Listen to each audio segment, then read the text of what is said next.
ಬಸವನ ಮೂರ್ತಿಯೇ ಧ್ಯಾನಕ್ಕೆ ಮೂಲ, ಬಸವನ ಕೀರ್ತಿಯೇ ಜ್ಞಾನಕ್ಕೆ ಮೂಲ. ಬಸವ ಬಸವ ಎಂಬುದೇ ಭಕ್ತಿ ಕಾಣ ಕಪಿಲ ಸಿದ್ಧ ಮಲ್ಲಿಕಾರ್ಜುನ. ಬಸವಾದಿ ಪ್ರಮಥರನ್ನ, ಜಗತ್ತಿನ ಎಲ್ಲ ದಾರ್ಶನಿಕರನ್ನ, ಪರಮಪೂಜ್ಯ ಲಿಂಗಾನಂದ ಅಪ್ಪಾಜಿಯವರನ್ನು, ಪರಮಪೂಜ್ಯ ಮಾತೆ ಮಹಾದೇವಿ ಮಾತಾಜಿಯವರನ್ನು ಸ್ಮರಿಸಿಕೊಳ್ತಾ ಈ ಒಂದು ಸುಂದರ ಸಮಾರಂಭದ ದಿವ್ಯ ಸಾನ್ನಿಧ್ಯವನ್ನು ವಹಿಸಿರುವಂತಹ ಬಸವ ಧರ್ಮಪೀಠದ ಮಹಾ ಜಗದ್ಗುರುಗಳಾದಂತಹ ಪರಮಪೂಜ್ಯ ಡಾಕ್ಟರ್ ಗಂಗಾ ಮಾತಾಜಿಯವರಲ್ಲಿ ಪಡಮಟ್ಟು ಮತ್ತೆ ಈ ಒಂದು ಕಾರ್ಯಕ್ರಮದ ದಿವ್ಯ ಸನ್ನಿಧಾನವನ್ನು ವಹಿಸಿರುವಂತಹ ಸದ್ಗುರು ಬಸವರತ್ನ ಮಾತಾಜಿಯವರಲ್ಲಿ ಕೊಡಮಟ್ಟು, ಅದೇ ರೀತಿಯಾಗಿ ಸದ್ಗುರು ಅನಿಮಿಷಾನಂದ ಮಹಾಸ್ವಾಮೀಜಿಯವರಲ್ಲಿ ಕೊಡಮಟ್ಟು. ಈ ಒಂದು ವೇದಿಕೆಯಲ್ಲಿ ನಮ್ಮೆಲ್ಲರ ಪ್ರೇರಕ ಶಕ್ತಿ ಮತ್ತು ಪಿತೃಸ್ವರೂಪರಾದಂತಹ ಬಸವನಗೌಡ ಪೊಲೀಸ್ ಪಾಟೀಲಪ್ಪ ಅವರೇ ಮತ್ತು ಹಿರಿಯರಾದಂಥ ನಮ್ಮ ಶೇಡದಪ್ಪ ಅವರೇ ಮತ್ತು ವೇದಿಕೆಯಲ್ಲಿರುವಂಥ ಎಲ್ಲ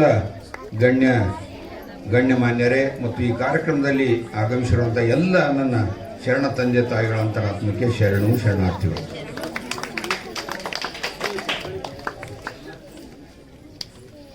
ನಾವು ನೀವೆಲ್ಲರೂ ಇವತ್ತು 38ನೆಯ ಶರಣ ಮೇಳದ ಪ್ರಚಾರ ಸಭೆಯಲ್ಲಿ ಪಾಲ್ಗೊಂಡಿದ್ದೇವೆ. ಬಹಳ ಆನಂದದ ಸಂಗತಿ ಅಂದರೆ ಜಗದ್ಗುರು ಮಾತೆ ಗಂಗಾ ಮಾತಾಜಿಯವರು ನಮಗೆ ಇಲ್ಲಿ ಇದ್ದು ನಮಗೆಲ್ಲರಿಗೂ ಪ್ರೇರಕ ಶಕ್ತಿಯಾಗಿರೋದು ನಮಗೆ ಒಳ್ಳೆಯ ಉತ್ಸಾಹವನ್ನು ತಂದುಕೊಟ್ಟಿದೆ. ಇವತ್ತು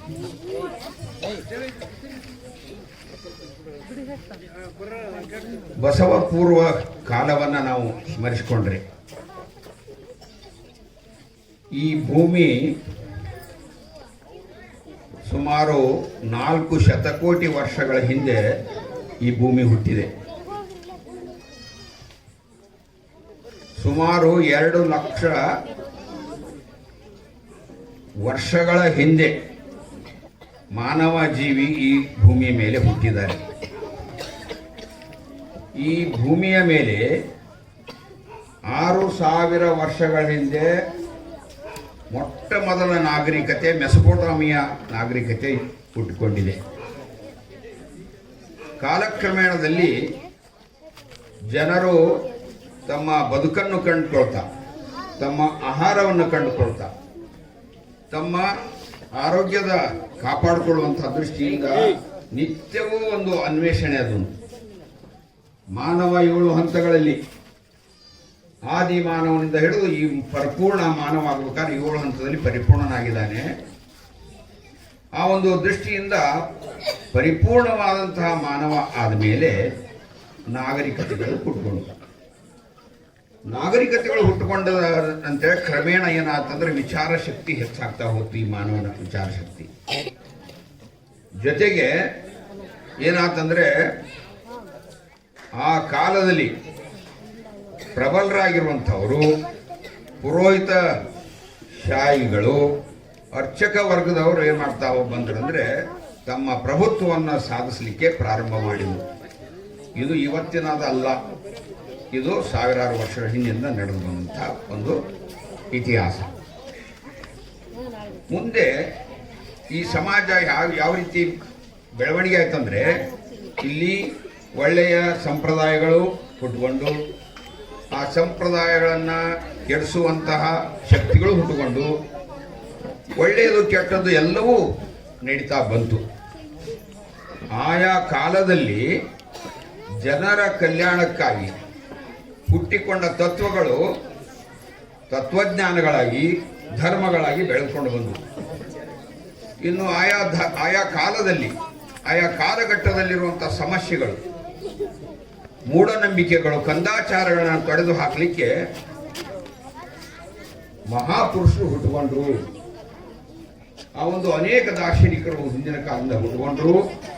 ಆ ಒಂದು 12ನೇ ಶತಮಾನದಲ್ಲಿ ಈ ಒಂದು ಮಾನವರ ಸಮಗ್ರ ವಿಕಾಸಕ್ಕಾಗಿ ಹುಟ್ಟುಕೊಂಡಂತ ತತ್ವ ಯಾವುದಪ್ಪ ಅಂದ್ರೆ ಅದು ಶರಣ ತತ್ವ, ಬಸವ ತತ್ವ ಅನ್ನುವಂಥದ್ದನ್ನು ನಾವು ಸ್ಮರಣೆಯಲ್ಲಿ ಇಟ್ಕೋಬೇಕು.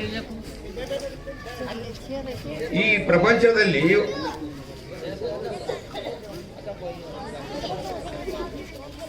ಸುಮಾರು 179 ತತ್ವಜ್ಞಾನಗಳು ಹುಟ್ಟುಕೊಂಡಿದೆ.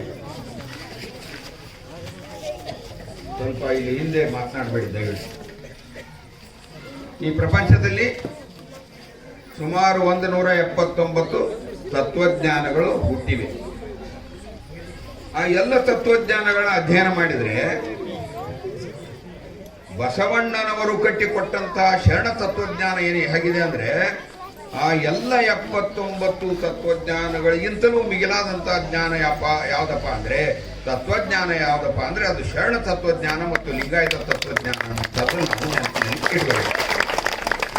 ಅದು ಯಾಕೆ ಶ್ರೇಷ್ಠವಾಗಿದೆ, ಯಾಕೆ ಭಿನ್ನವಾಗಿದೆ ಅಂತಂದ್ರೆ ಎಲ್ಲ ಇತರೆ ತತ್ವಜ್ಞಾನಗಳು ಏನ್ ಮಾಡಿದವು ಅಂತಂದ್ರೆ ಒಂದು ಸಾಮಾಜಿಕ ವಿಷಯವನ್ನು ತಗೊಂಡ್ರು, ಕೇವಲ ವ್ಯಕ್ತಿ ತಗೊಂಡ್ರು, ಕೇವಲ ದೈಹಿಕ ವಿಷಯಗಳನ್ನು ತಗೊಂಡ್ರು, ಕೆಲವೊಬ್ರು ಬರೀ ಮಾನಸಿಕ ವಿಷಯಗಳನ್ನು ತಗೊಂಡ್ರು, ಇನ್ನು ಕೆಲವರು ಬರೀ ಆಧ್ಯಾತ್ಮಿಕ ವಿಷಯಗಳನ್ನು ತಗೊಂಡ್ರು. ಹೀಗೆ ಬೇರೆ ಬೇರೆ ವಿಷಯಗಳನ್ನ ಒಂದು ಕೆಲವೇ ವಿಷಯಗಳಿಗಾಗಿ ಆ ತತ್ವಗಳು ಹುಟ್ಟುಕೊಂಡ್ರೆ ಬಸವಣ್ಣನವರು ಹುಟ್ಟು ಹಾಕಿದಂತ ಈ ಶರಣ ತತ್ವ ಏನಂತಂದ್ರೆ ಸಮಗ್ರವಾದಂಥ ವಿಶ್ವ ಕಲ್ಯಾಣ, ಸಮಗ್ರವಾದಂಥ ವಿಶ್ವ ವಿಕಾಸದ ಧರ್ಮವಾಗಿ ತತ್ವವಾಗಿ ನಮಗೆ ಬಸವಣ್ಣನವರು ಕೊಟ್ಟರು. ಇದು ಯಾಕೆ ಸಮಗ್ರವಾಗಿ ಐತಂದ್ರೆ ಇದರಲ್ಲಿ ವ್ಯಕ್ತಿ ವಿಕಾಸ ಇದೆ, ಕುಟುಂಬ ವಿಕಾಸ ಇದೆ, ನಮ್ಮ ಸುತ್ತಮುತ್ತಲಿನ ಸಮಾಜ ವಿಕಾಸ ಇದೆ, ನಮ್ಮ ರಾಷ್ಟ್ರ ವಿಕಾಸ ಇದೆ ಮತ್ತು ಇಡೀ ವಿಶ್ವದ ವಿಕಾಸ ಇದೆ. ಕೇವಲ ಮಾನವರಿಗೆ ಅಷ್ಟೇ ಅಲ್ಲ, ನಮ್ಮ ಧರ್ಮ ಇರೋದು ಸಕಲ ಜೀವರಾಶಿಗಳ ಏಳಿಗೆಯಾಗಿ ಸಕಲ ಜೀವರಾಶಿಗಳಿಗೆ ಲೇಸನ್ನ ಬಯಸುವಂತ ಏಕೈಕ ಧರ್ಮ ಯಾವುದಪ್ಪ ಅಂದ್ರೆ ಲಿಂಗಾಯತ ಧರ್ಮ. ಬಸವಣ್ಣನವರು ಎಷ್ಟೊಂದು ಪ್ರಗತಿಯನ್ನ ಆಗಿನ ಕಾಲಘಟ್ಟದಲ್ಲಿ ಸಾಧಿಸಿದ್ರು ಅನ್ನೋದಕ್ಕೆ ಒಂದು ಮಾಚಿದೇವರ ವಚನವನ್ನು ನಾನು ಹೇಳಲಿಕ್ಕೆ ಇಷ್ಟಪಡ್ತೇನೆ.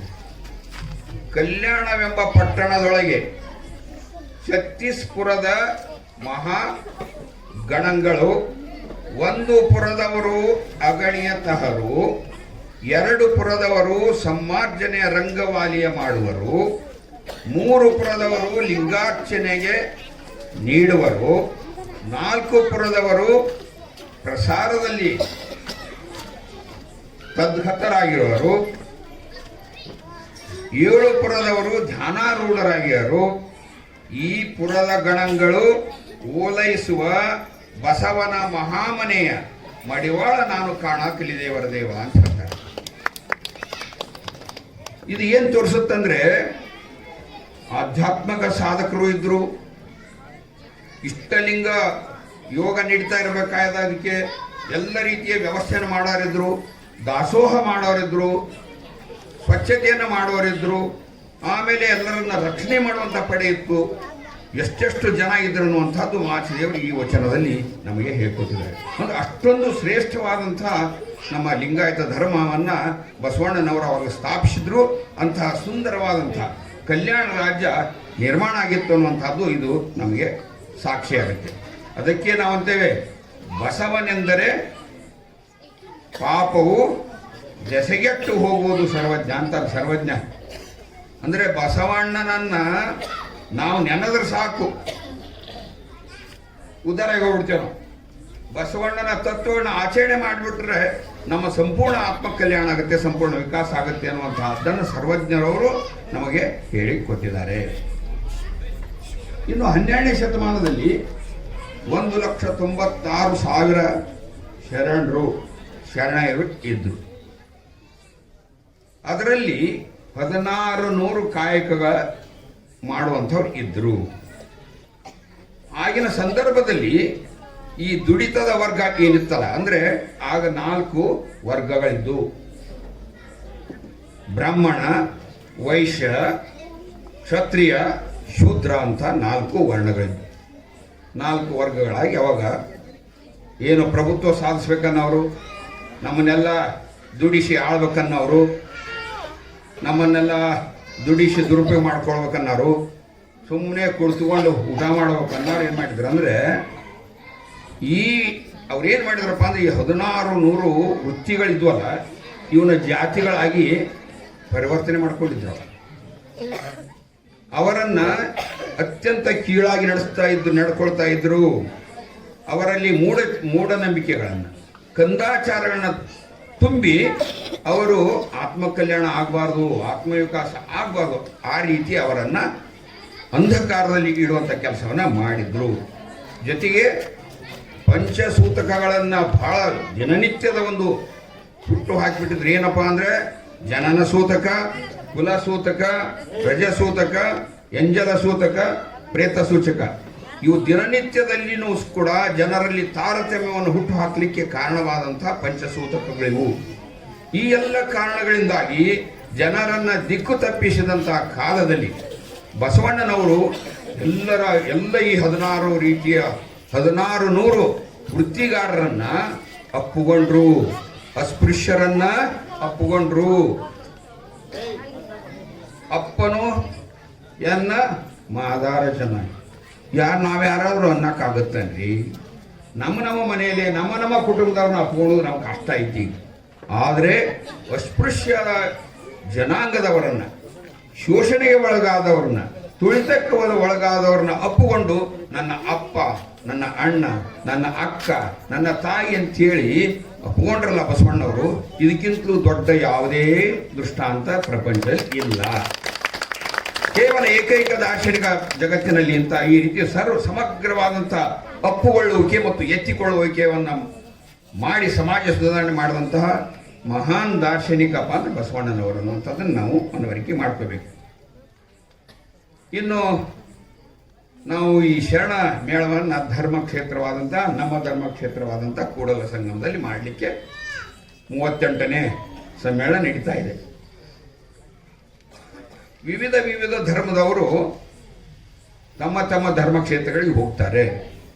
ಬುದ್ಧರು ಬುದ್ಧಗಯಾಕ್ಕೆ ಹೋಗ್ತಾರೆ, ಇಸ್ಲಾಮರು ಮೆಕ್ಕಾಕ್ಕೆ ಹೋಗ್ತಾರೆ, ಸಿಖ್ಖರು ಅಮೃತ್ಸರಕ್ಕೆ ಹೋಗ್ತಾರೆ, ಕ್ರಿಶ್ಚಿಯನ್ರು ಜೆರೂಸಲೇಮ್ಗೆ ಹೋಗ್ತಾರೆ. ಇವರೆಲ್ಲ ಧರ್ಮೀಯರು ಈ ರೀತಿ ತಮ್ಮ ಧರ್ಮದವರು ತಮ್ಮ ಧರ್ಮಕ್ಷೇತ್ರವನ್ನು ಮಾಡ್ಕೊಂಡಿದ್ದಾರೆ. ಆ ಮಹಾಪುರುಷರ ಧರ್ಮಕ್ಷೇತ್ರನೂ ಕೂಡ ಹೌದು. ಅವೆಲ್ಲ ಅವರು ಕೇವಲ ಆ ಧರ್ಮದಲ್ಲಿ ತಮ್ಮ ಧರ್ಮಕ್ಷೇತ್ರವನ್ನು ಬಿಟ್ಟು ಯಾವ ಗುಡಿಗುಂಡಾರಕ್ಕೂ ಹೋಗಿಲ್ಲ, ಯಾವ ಕ್ಷೇತ್ರಗಳಿಗೂ ಹೋಗಿಲ್ಲ. ಆದ್ರೆ ನಾವೇನು ಮಾಡ್ತಾ ಇದ್ದೇವೆ? ನೀರ ಕಂಡಲ್ಲಿ ಮುಳುಗುವರಯ್ಯ, ಮರವ ಕಂಡಲ್ಲಿ ಸುತ್ತುವರಯ್ಯ, ಬತ್ತುವ ಜಲವ ಒಣಗುವ ಮರವ ನೆಚ್ಚಿದ ನಿಮ್ಮ ನೆತ್ತಬಲ್ಲರು ಕೂಡಲ ಸಂಗಮ. ನಾವು ಲಿಂಗಾಯತರು ಆದವ್ರು ನಾವು ನಮ್ಮ ಧರ್ಮಕ್ಷೇತ್ರ ಬಿಟ್ಟು ಬೇರೆದಕ್ಕೆ ಹೋಗ್ಬಾರ್ದು.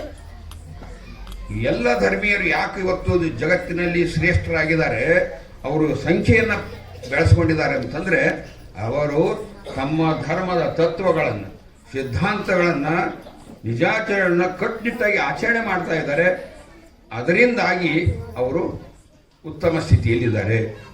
ನಾವು ಬಸವಣ್ಣನವರ ಕೊಟ್ಟ ತತ್ವಗಳನ್ನು, ಸಿದ್ಧಾಂತಗಳನ್ನ ಪರಿಪೂರ್ಣವಾಗಿ ಆಚರಣೆ ಮಾಡಬೇಕಂದ್ರೆ ನಾವು ನಿಜಾಚರಣೆಗಳನ್ನು ಮಾಡಬೇಕು. ಕಟ್ಟುನಿಟ್ಟಾಗಿ ನಿಜಾಚರಣೆ ಮಾಡಿದ್ದೇ ಆದಲ್ಲಿ ನಮ್ಮ ತತ್ವ ಈಗಾಗಲೇ ನಾನು ಹೇಳಿದಂತೆ ಇಡೀ ಪ್ರಪಂಚದಲ್ಲಿ ಅತ್ಯಂತ ಶ್ರೇಷ್ಠ ಧರ್ಮ ಐತಲ್ಲ, ಇಡೀ ಪ್ರಪಂಚವನ್ನ ಇದು ಆವರಿಸಿಕೊಡದಕ್ಕೆ ಇನ್ನೇ ಕೆಲವೇ ದಿನಗಳಲ್ಲಿ ನಮ್ಮ ಧರ್ಮ ಉನ್ನತ ಮಟ್ಟಕ್ಕೆ ಜಗತ್ತಿನಾದ್ಯಂತ ಬೆಳೆಯುವಂತಹದ್ದು ಅನ್ನುವಂಥದ್ದನ್ನು ಮನವರಿಕೆ ಮಾಡಿಕೊಂಡು ನಾವೆಲ್ಲರೂ ಕೂಡ ಏನಾಗಿದೆ ಅಂದ್ರೆ ನಮ್ಮ ಲಿಂಗಾಯತರಲ್ಲಿ ಕಟ್ಟ ನಿಜಾಚರಣೆ ಪಾಲಿಸೋರು ಒಂದು 2-3% ಇದೆ. ನಮ್ಮ ನಿಜಾಚರಣೆ ಮಾಡಿಕೊಂಡು ಎಲ್ಲ ದೇವರನ್ನು ಪೂಜಾ ಮಾಡೋರು ಒಂದು 50% ಇದೆ. ಇತ್ತಾಗ ಬಸವ ತತ್ವನೂ ಇಲ್ಲ, ಇತ್ತ ಲಿಂಗಾಯತ ತತ್ವನೂ ಇಲ್ಲ, ಯಾವ್ಯಾವ ತತ್ವಗಳು ಯಾವ್ಯಾವ ತೀರ್ಥಕ್ಷೇತ್ರಗಳಿಗೆ ಹೋಗುವಂತ ಒಂದು 20-30% ಇದೆ. ಏನೂ ಗೊತ್ತೇ ಇಲ್ಲ. ಕುರಿ ಇದ್ದಂಗ ಅಂದ್ರೆ ಈಗ ಮುಂದೆ ಯಾರೋ ಒಬ್ರು ಹೊಂಟಿದಾರ ನೋಡಿ ಕುರಿ ಹಂಗೆ ಒಂದು ಕುರಿ ಹೋಗ್ತಿರ್ತದೆ, ಅದು ಹೋಗಿ ಹಿಂಡು ಹೋಗ್ತಿರ್ತದೆ. ಹಂಗೆ ಉಳ್ದವ್ರು ಎಲ್ಲರೂ ಅಂತವ್ರ ದೇವ. ದಯವಿಟ್ಟು ಇವತ್ತು ಇಸ್ಲಾಂ ಧರ್ಮ ಹೆಂಗೆ ಬೆಳೆದಿದೆಯೋ ಇವತ್ತು ಕ್ರಿಶ್ಚಿಯನ್ ಧರ್ಮ ಅತ್ಯಂತ ದೊಡ್ಡ ಧರ್ಮ ನಮ್ಮ ಜಗತ್ತಿನಲ್ಲಿ. ಅದು ಯಾಕೆ ಬೆಳೆದಿದೆ ಅಂತಂದರೆ ತಮ್ಮ ತತ್ವಗಳನ್ನು ಆಚರಣೆಯನ್ನು ಕಟ್ಟುನಿಟ್ಟಾಗಿ ಮಾಡ್ತಾರೆ. ನಾವು ಕೂಡ ಇವತ್ತಿನ ಅಗತ್ಯ ಏನಪ್ಪ ಅಂದರೆ, ನಾನು ಈ ಮುಂದೆ ಹೇಳ್ತೀನಿ, ನಾನು ಈ ಧರ್ಮವನ್ನು ಯಾವ ರೀತಿ ಕಟ್ಟಿಕೊಟ್ಟಿದ್ದಾರೆ ಅಂದರೆ ಬಸವಾದಿ ಶರಣ ಕಟ್ಟಿಕೊಟ್ಟಿದ್ದಾರೆ. ಬಸವಾದಿ ಶರಣರ ನಂತರ ಈ ಧರ್ಮವನ್ನು ಈ ನಾಡಿನಲ್ಲಿ ನಿಜಕ್ಕೂ ನಮ್ಮ ಕರ್ನಾಟಕದಲ್ಲಿ, ದೇಶದಲ್ಲಿ ಮತ್ತು ಜಗತ್ತಿನಾದ್ಯಂತ ಕಟ್ಟಿದವರಲ್ಲಿ ಅತ್ಯಂತ ಮೊಟ್ಟ ಮೊದಲನೇಗರಾಗಿ ಇರೋರು ಅಂತಂದರೆ ನಮ್ಮ ಅಪ್ಪಾಜಿ ಲಿಂಗಾನಂದ ಮಹಾಸ್ವಾಮಿಗಳು ಅಂತ ನಾವು ಮರಣ ಮಾಡ್ತೀವಿ. ತದನಂತರದಲ್ಲಿ ಮಾತಾಜಿಯವರು ದೊಡ್ಡ ಪ್ರಮಾಣದಲ್ಲಿ ಬಿಡಿಸಿದ್ದಾರೆ, ಸಂಘಟನೆ ಮಾಡಿದ್ದಾರೆ, ಪ್ರಪಂಚದಾದ್ಯಂತ ಮಾಡಿದ್ದಾರೆ. ಬರೀ ನಮ್ಮ ರಾಜ್ಯದಲ್ಲಿ ಅಷ್ಟೇ ಅಲ್ಲ, ಇಡೀ ಜಗತ್ತಿನಾದ್ಯಂತ 1200ಕ್ಕೂ ಹೆಚ್ಚು ಘಟಕಗಳು, ರಾಷ್ಟ್ರೀಯ ಬಸವದಳ ಘಟಕಗಳು ಅಷ್ಟೊಂದು ದೊಡ್ಡ ಪ್ರಮಾಣದಲ್ಲಿ ಇದನ್ನು ಬೆಳೆಸಿದ್ದಾರೆ. ಬಸವಣ್ಣನವರು ಆ ಕಾಲದಲ್ಲಿ ಶರಣ ತತ್ವವನ್ನು ಕಟ್ಟಿಕೊಟ್ರು. ಲಿಂಗಾನಂದ ಸ್ವಾಮಿಗಳೇನು ಮಾಡಿದ್ರು, ನದಿಯಂತೆ ಅದನ್ನು ಹರಡಿಸಿದರು. ಮಾತಾಜಿಯವರು ಏನು ಮಾಡಿದರು, ಅದನ್ನು ಸಾಗರದಂತೆ ವಿಸ್ತಾರ ಮಾಡಿದರು. ಅದೇ ರೀತಿ ಬಸವಣ್ಣನವರು ಲಿಂಗಾಯತ ತತ್ವದ ಜನಕರಾದರೆ, ಲಿಂಗಾನಂದ ಅಪ್ಪಾಜಿಯವರು ಲಿಂಗಾಯತ ಧರ್ಮದ ಪುನರುತ್ಥಾನಕರು. ಮಾತಾಜಿಯವರು ಈ ಧರ್ಮದ ಪುನರುಜ್ಜೀವನ ಮಾಡಿದಂಥವರು. ಬಸವಾದಿ ಶರಣರು ವಚನ ಸಾಹಿತ್ಯ ದರ್ಶನವನ್ನು ಕೊಟ್ಟರೆ, ಲಿಂಗಾನಂದ ಅಪ್ಪಾಜಿಯವರು ಧರ್ಮದ ದರ್ಶನವನ್ನು ಮಾಡಿಸಿದ್ದಾರೆ. ಮಾತಾಜಿಯವರು ಏನು ಮಾಡಿದ್ದಾರೆ, ತತ್ವಾಚರಣೆಯ ದರ್ಶನವನ್ನು ನಮಗೆಲ್ಲ ಮಾಡಿಕೊಟ್ಟಿದ್ದಾರೆ. ಬಸವಾದಿ ಶರಣರು ವಿಶ್ವ ತತ್ವವನ್ನು ನಮಗೆ ಕೊಟ್ಟರೆ, ಅಪ್ಪಾಜಿಯವರು ಆ ತತ್ವವನ್ನು ವಿಶ್ವ ಚೈತನ್ಯಗೊಳಿಸಿ ನಮಗೆಲ್ಲ ಕೊಟ್ಟಿದ್ದಾರೆ. ಅದನ್ನೇ ನಮ್ಮ ಮಾತಾಜಿಯವರು ಏನು ಮಾಡಿದ್ರು, ಇಡೀ ಜಗತ್ತಿನ ಶಕ್ತಿಯಾಗಿ ಅದನ್ನು ಬೆಳೆಸಿದರು. ಇನ್ನು ಬಸವಣ್ಣನವರು ಆ ಎಲ್ಲ ಕೆಲಸಗಳನ್ನ ಮಾಡಿದ್ದಕ್ಕಾಗಿ ಅವರು ವಿಶ್ವಗುರು ಅನ್ಸ್ಕೊಂಡ್ರು. ನಮ್ಮ ಅಪ್ಪಾಜಿಯವರು ಪ್ರವಚನ ಪಿತಾಮಹರ ಅನ್ಸ್ಕೊಂಡ್ರು. ಮಾತಾಜಿಯವರು ಜಗನ್ಮಾತೆಯಾಗಿ ಸಮಾಜದ ಶಕ್ತಿಯಾದರು. ಅದೇ ರೀತಿ ಬಸವಾದಿ ಶರಣರು ವಿಶ್ವರೂಪದ ದರ್ಶನವನ್ನು ಮಾಡಿಕೊಟ್ರೆ ತತ್ವಗಳದ್ದು, ಅಪ್ಪಾಜಿಯವರು ಈ ತತ್ವಗಳ ವಿರಾಟ ದರ್ಶನವನ್ನು ನಮಗೆಲ್ಲ ಮಾಡಿಸಿಕೊಟ್ಟಿದ್ದಾರೆ. ಮಾತಾಜಿಯವರು ನಿಜ ಶರಣರ ಸಾಗರದಂತೆ ನಮಗೆ ಎಲ್ಲ ಸಾಗರದಷ್ಟು ವಿಸ್ತಾರವಾದ ದರ್ಶನವನ್ನು ಮಾಡಿಕೊಟ್ಟು, ಇವತ್ತು ನಾವೇನಾದರೂ ಇವತ್ತು ಇಲ್ಲಿ ಇಷ್ಟೊಂದು ಚೆನ್ನಾಗಿ ಇದ್ದೇವೆ ಅಂತಂದರೆ, ಲಿಂಗಾಯತರು ನಾವು ಗೌರವದಿಂದ ಘನತೆಯಿಂದ ಬದುಕ್ತಾ ಇದ್ದೇವೆ, ನೆಮ್ಮದಿಯ ಬದುಕು ಸಿಕ್ಕಿದೆ ಅಂತಂದರೆ ಬಸವಾದಿ ಶರಣರ, ಲಿಂಗಾನಂದ ಅಪ್ಪಾಜಿಯವರ, ಮಾತೆ ಮಹಾದೇವರ ಶ್ರಮ ಇದರಲ್ಲಿ ಬಹುಶಃ 99 ಅಂತ ಹೇಳಿದ್ರೆ ಅದು ಅತಿಶಯೋಕ್ತಿ ಅಲ್ಲ. ಈ ಎಲ್ಲ ಅಭಿಯಾನವನ್ನು ಈಗ ನಮ್ಮ ಮಹಾಜಗದ್ಗುರು ಅಂತ ಮಾತೆ ಗಂಗಾ ತಾಯಿಯವರು ಇದನ್ನು ನಮ್ಮನ್ನೆಲ್ಲ ಕರ್ಕೊಂಡು ಈಗ ಮುನ್ನಡೆಸ್ತಾ ಇದ್ದಾರೆ. ನಮಗೆಲ್ಲ ನಾವು ಅವರ ಜೊತೆಗೆ ಹೆಗಲಿಗೆ ಹೆಗಲಿ ಕೊಟ್ಟು, ಅವರು ನಮಗೆ ತತ್ವಕ್ಕಾಗಿ ಬೆನ್ನೆಲುಬಾಗಿದ್ದಾರೆ. ನಾವು ಅವರಿಗೆ ಒಂದು ಒಗ್ಗಟ್ಟಿನ ಶಕ್ತಿಯಾಗಿ ನಾವು ಈ ಧರ್ಮವನ್ನು ಇನ್ನೂ ಬೆಳೆಸುವಂಥ ಜವಾಬ್ದಾರಿ ನಮ್ಮ ಮೇಲೆ ಇದೆ ಅನ್ನುವಂಥ ಮಾತನ್ನು ಹೇಳ್ತಾ, ಕೂಡಲ ಸಂಗಮ ಧರ್ಮಕ್ಷೇತ್ರ ಯಾಕೆ ಧರ್ಮಕ್ಷೇತ್ರ ಅನ್ನುವಂಥದ್ರ ಬಗ್ಗೆ ಒಂದೆರಡು ಮಾತಾಡ್ತೇನೆ ನಾನು. ಅಯ್ಯ, ನಿಮ್ಮ ಶರಣರು ಮೆಟ್ಟಿದ ಧರೆ ಪಾವನವಯ್ಯ. ಅಯ್ಯ, ನಿಮ್ಮ ಶರಣರಿದ್ದ ಪುರವೇ ಕೈಲಾಸಪುರವಯ್ಯ. ಅಯ್ಯ, ನಿಮ್ಮ ಶರಣರು ನಿಂದುದೇ ನಿಜ ನಿವಾಸವಯ್ಯ.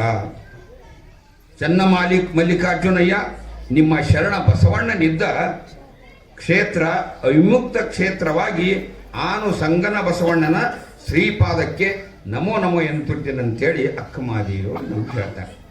ಅಂದರೆ ಕೂಡಲ ಸಂಗಮ ಕ್ಷೇತ್ರ ಬಸವಣ್ಣನವರ ವಿದ್ಯಾಭೂಮಿನೂ ಹೌದು, ಸಾಧನೆಯ ಭೂಮಿನೂ ಹೌದು, ಇಷ್ಟಲಿಂಗದ ಜನನ ಅದರ ಪರಿಕಲ್ಪನೆ ಹುಟ್ಟಿದ ನಾಡೂ ಹೌದು, ಅವರ ಬಸವಣ್ಣನವರ ತಪೋಭೂಮಿನೂ ಹೌದು, ಬಸವಣ್ಣನವರ ಐಕ್ಯ ಪವಿತ್ರ ಕ್ಷೇತ್ರನೂ ಹೌದು.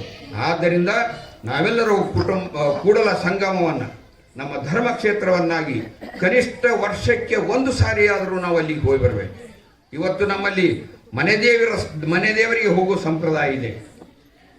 ಮನೆ ದೇವರಿಗೆ ಎಷ್ಟು ಹೋಗ್ತಿರೋ ಬಿಡ್ತಿರೋ ನಾನು ಹೀಗೆ ಹೇಳೋದಿಲ್ಲ. ಆದರೆ ಕೂಡಲ ಸಂಗಮಕ್ಕೆ ಯಾವುದೇ ಕಾರಣಕ್ಕೂ ತಪ್ಪಿಸ್ಬೇಡ್ರಿ, ವರ್ಷಕ್ಕೆ ಒಂದ್ಸಲ ಹೋಗಿ ಬರ್ರಿ ಅಂತೇಳಿ ನಾನು ವಿನಂತಿ ಮಾಡ್ಕೊಳ್ತಾ, ಇನ್ನು ಕೊನೆಯದಾಗಿ ಲಕ್ಷಾಂತರ ಜನರಿಂದ ಕೂಡುವಂಥ ಒಂದು ಮಹಾಸಮ್ಮೇಳನದ ಪ್ರತಿ ವರ್ಷ 3 ದಿನಗಳವರೆಗೆ ನಡೀತಿದೆ. ಬಹುಶಃ ಟಣಕಣಕಲ್ ಗ್ರಾಮ ಒಂದು ಆದರ್ಶ ಗ್ರಾಮ ಈ ವಿಷಯದಲ್ಲಿ. ಶರಣ ಮೇಳಕ್ಕೆ ಗಟ್ಟಿ ಶಕ್ತಿಯನ್ನು ತುಂಬುವಂತಹ ಗ್ರಾಮದಲ್ಲಿ ಟಣಕನಕಲ್ ಗ್ರಾಮವೂ ಕೂಡ ಒಂದು ಅನ್ನುವಂಥದ್ದನ್ನು ನಾನು ಹೇಳಲಿಕ್ಕೆ ಇಷ್ಟಪಡ್ತೀನಿ. ಅವರು ಈ ಸಾರಿ ಏನು ಮಾಡ್ತಾ ಇದ್ದಾರೆ ಅಂದರೆ 10 ಚೀಲ ಜೋಳವನ್ನು ಕೊಡ್ತಾ ಇದ್ದಾರೆ.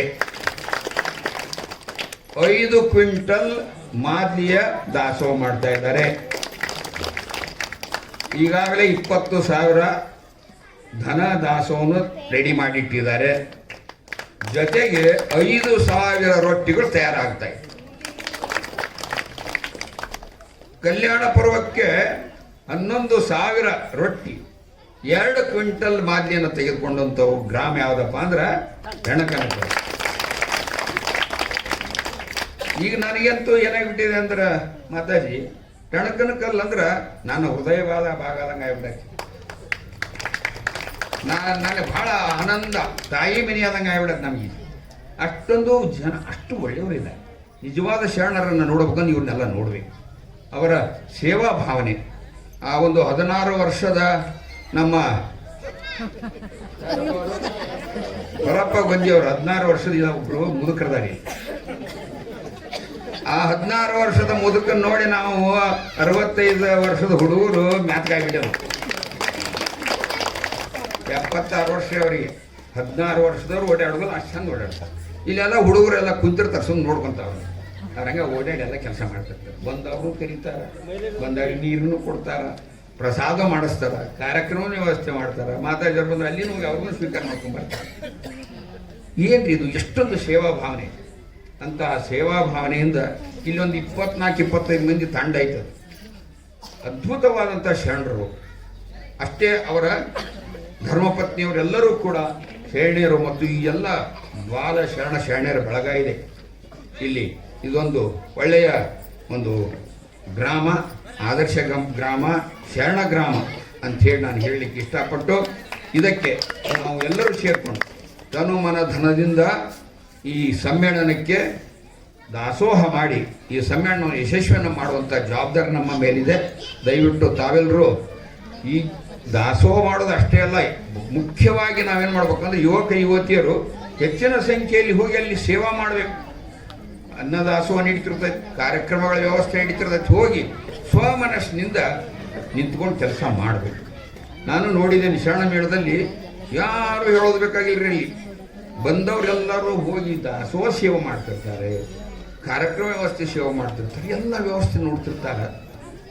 ಬಹುಶಃ ಅದು ಕಾರಣ ಯಾಕಂತಂದ್ರೆ ಲಿಂಗಾನಂದ ಅಪ್ಪಾಜಿಯವರು, ಮಾತಾಜಿಯವರು ಅಂತಹ ಬಸವ ಬೀಜಗಳನ್ನು ಬಿತ್ತಿ ಬೆಳೆಸಿಬಿಟ್ಟಿದ್ದಾರೆ. ಅವು ಎಲ್ಲ ಇವತ್ತು ಶರಣ ಮೇಳದಂತ ಇದನ್ನ ಕಟ್ಟಿ ಇಡೀ ಇದು ಎಲ್ಲ ಮಾಡ್ತಾ ಇರೋದು ರಾಷ್ಟ್ರೀಯ ಬಸವದಳ. ಜಗತ್ತಿನಲ್ಲಿ ಅತ್ಯಂತ ದೊಡ್ಡ ಸಂಘಟನೆ ಯಾವುದಪ್ಪ ಅಂತಂದ್ರೆ ಅದು ನಮ್ಮ ದೇಶದ ಸಂಘಟನೆ, RSS ಸಂಘಟನೆ. ಬಹುಶಃ ನಮ್ಮ ದೇಶದ್ದೇ ಆದಂಥ ಅದು ನಮ್ಮ ಶರಣ ಧರ್ಮದ ಸಂಘಟನೆ ದೊಡ್ಡ ಪ್ರಮಾಣದಲ್ಲಿ ನಮ್ಮ ರಾಜ್ಯ, ದೇಶ, ಇಡೀ ಜಗತ್ತಿನ ಕೆಲಸ ಮಾಡ್ತಾ ಇರುವಂಥದ್ದು ಯಾವುದಪ್ಪ ಅಂದ್ರೆ ರಾಷ್ಟ್ರೀಯ ಬಸವದಳ. ಆ ರಾಷ್ಟ್ರೀಯ ಬಸವದಳ ಅಂದ್ರೆ ಏನಪ್ಪ ಅಂದ್ರೆ ಅಪ್ಪಾಜಿ, ಮಾತಾಜಿ, ಇವೆಲ್ಲ ಮಾತಾಜಿಯವರು ಎಲ್ಲರೂ ಶಕ್ತಿ ಅದರಲ್ಲಿ ಸೇರ್ಕೊಂಡ್ಬಿಟ್ಟೈತಿ. ಅದೊಂದು ಆ ಪ್ರೇರಣೆ, ಸ್ಫೂರ್ತಿಯಿಂದ ಇವತ್ತು ಎಲ್ಲ ಕಾರ್ಯಗಳು ಸಾಂಗವಾಗಿ ನೀಡ್ತಾ ಇದ್ದಾವು. ನಾವು ಕೂಡ ಮತ್ತೊಮ್ಮೆ ನಾನು ಹೇಳ್ತೇನೆ, ದಯವಿಟ್ಟು ಹೆಚ್ಚು ಹೆಚ್ಚು ನಿಜಾಚರಣೆಗಳನ್ನು ನಾವು ಆಚರಣೆ ಮಾಡೋಣ. ನಿಜಾಚರಣೆಗಳಂತಂದ್ರೆ ಏನಂದರೆ ಹುಟ್ಟಿನಿಂದ ಹುಟ್ಟುಹಬ್ಬ ಆಚರಣೆ ಮಾಡ್ಕೊತೀವಿ, ಏನೇನೋ ಮಾಡ್ಕೊತೀವಿ ನಾವು. ಕುಣಿತೇವಿ, ಅದು ಏನೋ ಕೇಕ್ ತರ್ತೀವಿ, ಡ್ಯಾನ್ಸ್ ಮಾಡ್ತೀವಿ, ಎಲ್ಲ ಮಾಡ್ತೀವಿ. ನೀವು ಏನೇನಾರ ಮಾಡ್ಕೊಡ್ರಿ. ಆಮೇಲೆ ಮೊದಲ ಬಸವ ತತ್ವದ ಪ್ರಕಾರ ಅವರಿಗೆ ಶುಭ ಹಾರೈಸಿ ಪುಷ್ಪಾರ್ಚನೆ ಮಾಡಿ ಬಸವಾದಿ ಶರಣರ ಆಶೀರ್ವಾದ, ಮಾತಾಜಿ ಮತ್ತು ಪುಣ್ಯ ಪುರುಷರ ಆಶೀರ್ವಾದ ಮಾಡಿಸಿ ಜನನದಿಂದ ಮರಣದವರೆಗೆ ಎಲ್ಲವನ್ನೂ ಕೂಡ ಬಸವ ತತ್ವದ ಪ್ರಕಾರ ನಮ್ಮ ಎಲ್ಲ ಆಚರಣೆಗಳನ್ನ ರೂಢಿಸಿಕೊಳ್ಳೋಣ ಅಂತ ಮಾತನ್ನು ಹೇಳ್ತಾ ಈ ಒಂದು ಮಾತನಾಡಲಿಕ್ಕೆ ಅವಕಾಶ ಕೊಟ್ಟಂಥ ಮಾತಾಜಿಯವರಿಗೂ ಮತ್ತು ಎಲ್ಲ ಇಲ್ಲಿ ನೆರೆದಂಥ ಶರಣ ತಂದೆ ತಾಯಿಗಳ ಪಾದಕ್ಕೆ ಶರಣಾರ್ಥಿಗಳು.